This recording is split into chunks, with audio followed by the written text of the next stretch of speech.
Saludos, en este video vamos a resolver los tres problemas del segundo examen de la clase de física estadística. El primer ejercicio consiste en un cristal que va a estar formado por n átomos que van a estar sujetos bajo un potencial del tipo de oscilador armónico, de esta forma, donde W va a ser la frecuencia y Q va a ser la posición de los átomos. Ahora, el problema nos pide calcular la capacidad calorífica a volumen constante, la cual lo podemos calcular como la derivada parcial de la energía promedio con respecto de la temperatura. Ahora, como este cristal es un sistema cerrado en el cual hay transferencia de energía, pero no hay transferencia de partículas, podemos utilizar el ensamble canónico y poder calcular la energía promedio como menos la derivada parcial con respecto de beta del logaritmo natural de la función de partición del ensamble. Ahora, la función de partición tenemos que agregarle a la fórmula el factor de corrección de Gibbs. ¿Por qué? Porque las partículas son indistinguibles para nosotros. Por ello tenemos que agregar este factor. Bueno, la forma de la función de partición es esta, donde esta h va a ser el hamiltoniano del sistema. El hamiltoniano del sistema va a ser la suma de los hamiltonianos para cada una de las partículas, donde ese hamiltoniano de cada una de las partículas va a ser la suma de la energía cinética más la energía potencial. Ahora, si nosotros enchufamos este hamiltoniano en esta expresión para la función de partición, vamos a poder expresar esta integral de la exponencial de una suma como un producto de exponenciales, y entonces esta integral la vamos a poder expresar como el producto de integrales, donde esta hi es el hamiltoniano para cada una de las partículas. Luego, si sustituimos esto, la hi nos quedaría la integral de la energía cinética, y aquí está el término de la energía potencial. Ahora, cada una de estas integrales se va a poder se despeja en tres integrales distintas, porque aquí el momento pi es la suma de los tres momentos en las tres direcciones. Tenemos que pi al cuadrado pues sería px al cuadrado más py al cuadrado más pz al cuadrado, y entonces nuevamente la exponencial de una suma es el producto de las exponenciales, y entonces esta integral, cada una de estas integrales la vamos a poder expresar como el producto de tres integrales. Ahora, todas estas integrales van a ser de una misma forma, que integrando de todo el espacio de menos infinito a infinito, nos va a quedar la raíz de pi en este caso, entre a, donde a va a ser igual a beta entre 2m, y en este caso b, que va a ser igual a beta mw entre 2. Si nosotros hacemos estos despejes,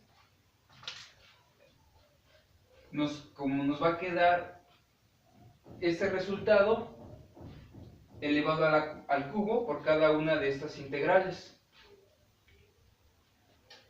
Luego, aquí se manipula algebraicamente la función de partición para poder llevarla a los términos que dependen del índice i, y poder despejar el término en beta. Aquí lo que hacemos es que, bueno, aquí multiplicamos las dos bases para dejar el mismo exponencial y separar el término en el índice i. Luego nos queda de esta forma, y entonces separamos los términos que no dependen del índice y nos queda de esta forma. Ahora, como queremos determinar esta energía, vamos a calcular el logaritmo de la función de partición. Ahora, el logaritmo de una división va a ser la resta de los logaritmos. En esta parte, todo este término no va a depender de beta. Solamente nos va a quedar como en términos en beta esta parte de aquí. Por lo cual, cuando saquemos la derivada parcial con respecto de beta, este término que es constante con respecto a beta, pues va a ser 0. Y solamente nos va a quedar pues la derivada con respecto de beta de este término de aquí. Pero este término de aquí lo podemos expresar por propiedades del logaritmo de esta forma. Aquí el exponente pasa multiplicando. Entonces, bueno, cuando aquí hacemos la parcial con respecto de beta, nos queda la parcial del logaritmo de beta, pero eso es igual a 1 entre beta. Y como beta es igual a 1 entre kt, entonces este resultado me da 3n a kt. Ahora, por lo tanto, bueno, la energía promedio pues es 3n por k por t, que corresponde a un cálculo clásico. De acuerdo con el teorema de equipartición de la energía, cada grado de libertad del sistema aporta un medio de k por t. Ahora, el número de grados de libertad de este sistema es 3n para el momento y 3n para la posición. Por lo tanto, el grado de libertad total pues es 6n. Y multiplicado por un medio de k por t, pues me corresponde a lo que nos había salido, al cálculo con la función de partición.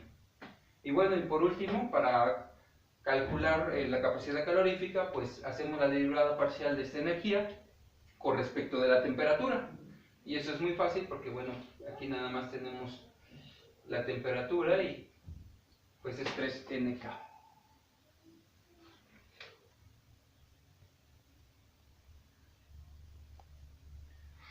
El segundo problema consiste en un gas homogéneo clásico que va a tener n átomos indistinguibles que no van a interactuar entre sí y que va a estar confinado en un volumen B y en equilibrio térmico a temperatura T. Ahora, aquí vamos a suponer que la energía de cada átomo es tan alta que la energía se va a poder aproximar al límite ultrarrelativista. Y entonces, en ese caso, la energía va a ser igual a Cp, donde P va a ser la magnitud del momento de cada uno de los átomos. Bien, se nos pide calcular la función de partición en el sistema canónico y la energía interna del sistema. Ahora, bueno, como las partículas son independientes entre sí porque no van a interactuar, entonces la función de partición de todo el sistema se puede expresar como el producto de las funciones de partición de cada una de las partículas. Pero como las partículas son iguales, entonces este producto de funciones de partición se va a poder expresar como una sola función de partición z1 elevado a la n, porque va a ser multiplicado n veces por sí misma, y se va a tener que agregar el factor de corrección de Gibbs, porque pues las partículas, los átomos son indistinguibles. Ahora, la forma de la función de partición para cada uno de los átomos va a ser de esta forma, donde en vez del hamiltoniano vamos a tener la energía en la aproximación ultrarrelativista. Bueno, aquí sustituyendo E por el valor de Cp me queda de esta forma. Y esta integral la podemos separar en el producto de dos integrales distintas. Una que solamente va a depender de las posiciones y una que va a depender de los momentos. La integral sobre todo el espacio de las coordenadas espaciales, pues nos va a dar el volumen que está ocupando el sistema. Y por otro lado, esa integral que va a depender de los momentos, vamos a integrarlo sobre todo el espacio. Y como P, como habíamos dicho, es la raíz de px al cuadrado más py al cuadrado más pz al cuadrado, vamos a ocupar las coordenadas esféricas sobre todo el espacio, obviamente. Entonces, me queda de esta forma, donde este término de aquí, pues como sabemos, es el jacobiano de la transformación. Y entonces, cuando hacemos esta integral, aquí podemos distinguir que las integrales sobre los ángulos me da la integración del ángulo sólido, que es igual a 4pi. Y solamente me quedaría la parte radial y quedaría de esta forma. Pero esta integral se puede llevar a esta forma que ya sabemos cuánto vale, ¿sí? Si hacemos el siguiente cambio de variable, haciendo x igual a beta por c por p, tenemos este valor para p y el valor para dp. Si sustituimos este cambio de variable en esta ecuación 1, tenemos este resultado. Aquí, como beta por c no depende de x, bueno, pues es constante, lo sacamos, me queda al cubo y nos queda la forma que queríamos. En el caso en el que n es igual a 2 y en el caso en el que alfa es igual a 1. Entonces, aplicando la fórmula, pues me queda esto, 2 factorial, que es igual a 2, y me queda esta parte de aquí. Ahora, regresando a lo que queríamos calcular, que era la función de partición para un solo átomo, me queda que sería el producto de esta integral, que es b, y luego el producto de la otra integral de los momentos que habíamos calculado y que es esto. Ahora bien, como habíamos dicho, la función de partición de todo el sistema, que dijimos que era esto de aquí, entonces sería nada más sustituir aquí la función de partición de una, elevándolo a la n y multiplicando por el factor de corrección de Gibbs. Y haciendo esas sustituciones, bueno, me queda esto de acá. Aquí lo que hacemos es separar de los productos al término en beta para poder hacer más fácil la derivada parcial.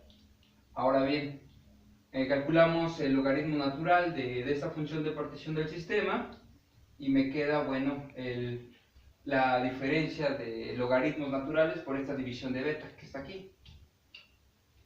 Y entonces, para poder calcular la energía interna, pues entonces tengo que derivar con respecto de beta este logaritmo natural, pero como esto no depende de beta, pues no se hace 0 y solamente sustituyo de aquí el término en beta y por propiedades del logaritmo natural, bueno, este logaritmo natural de b a la 3 a la n, pues es solamente 3 a la n por el logaritmo natural de beta. Bueno, y haciendo esta integral, esta derivada parcial con respecto de beta, nos da la energía interna de esta forma, donde beta sabemos que es 1 entre kT, y entonces por último, bueno, pues la energía interna me quedaría como 3 veces nk por t.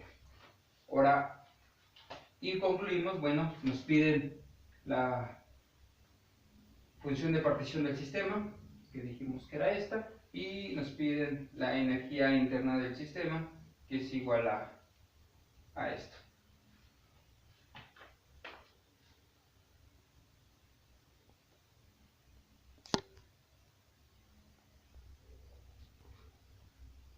Ahora, como último ejercicio, tenemos un sistema de n partículas iguales e independientes entre sí, las cuales van a tener un spin de 1 medio y un momento magnético mu,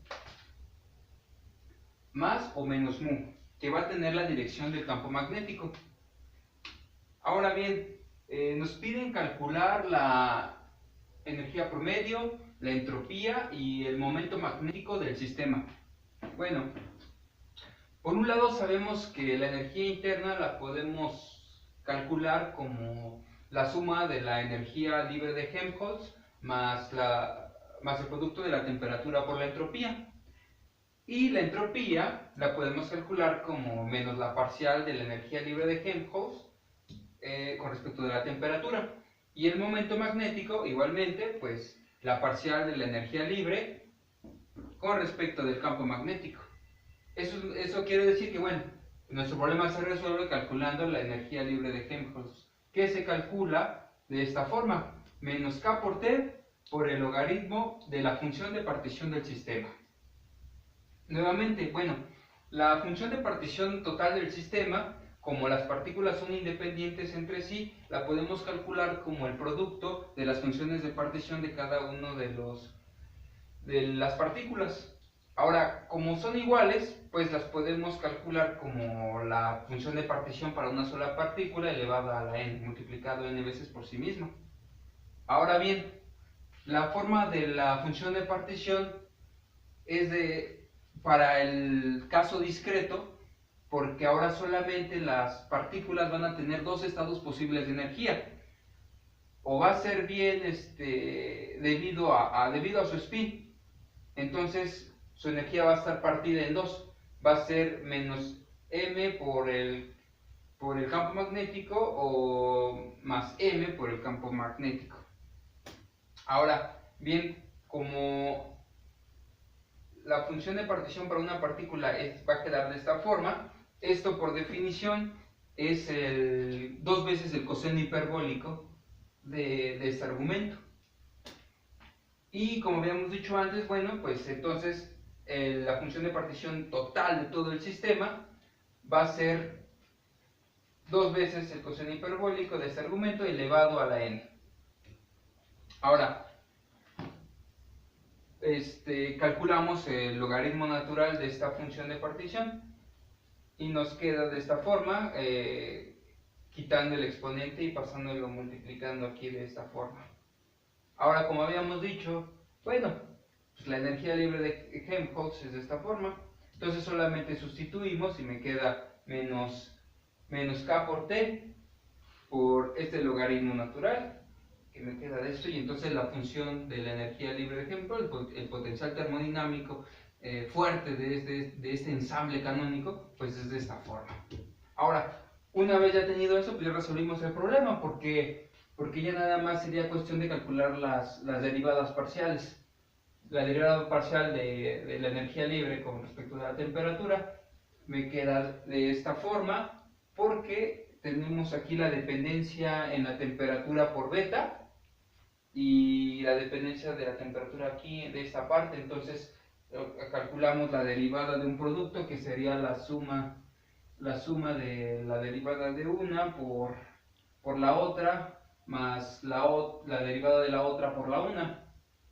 Ahora, esta de aquí, cuando queramos calcular la derivada del logaritmo natural de esto, pues tenemos que ocupar la regla de la cadena, porque entonces aquí tenemos la temperatura mezclada como argumento, tanto del logaritmo natural como del coseno hiperbólico. Entonces, me queda de esta forma aquí al hacer la regla de la cadena. Aquí solamente manipulamos algebraicamente y reacomodamos los términos en t para que al final obtener la entropía, y me queda de esta forma. Una vez obtenida la entropía, pues ya nada más le enchufamos a esta expresión para poder calcular la energía promedio. Entonces calculo la suma, la energía libre de este lado, más t veces la entropía, multiplicando aquí por t. Me queda este término multiplicado por t, que va a ser igual al negativo de la energía libre, que en este caso pues se cancelarían estos, y solamente me quedaría este término de aquí multiplicado por t, por la temperatura, que sería de este lado. Aquí las kts se eliminan porque están sumando y dividiendo, Y al final, bueno, pues nada más me queda que la energía promedio pues es de esta forma. Luego, pues ya nada más nos queda calcular el momento magnético, que es otra vez la derivada parcial de la energía libre con respecto del campo magnético. Pero esta integral pues es igual por la regla de la cadena, ya que tenemos aquí el campo magnético como argumento de el coseno hiperbólico. Nuevamente calculamos por regla de la cadena y pues queda de esta forma, donde aquí estos dos que salen de la regla de la cadena se eliminan y seno hiperbólico entre coseno hiperbólico pues es la tangente hiperbólica. Y pues bueno, algebraicamente pues queda el momento magnético, ¿sí? Y es todo. Hemos calculado pues la entropía, la energía promedio y el momento magnético a partir de calcular el potencial termodinámico fuerte, a partir de calculando la función de partición de todo el sistema. Gracias.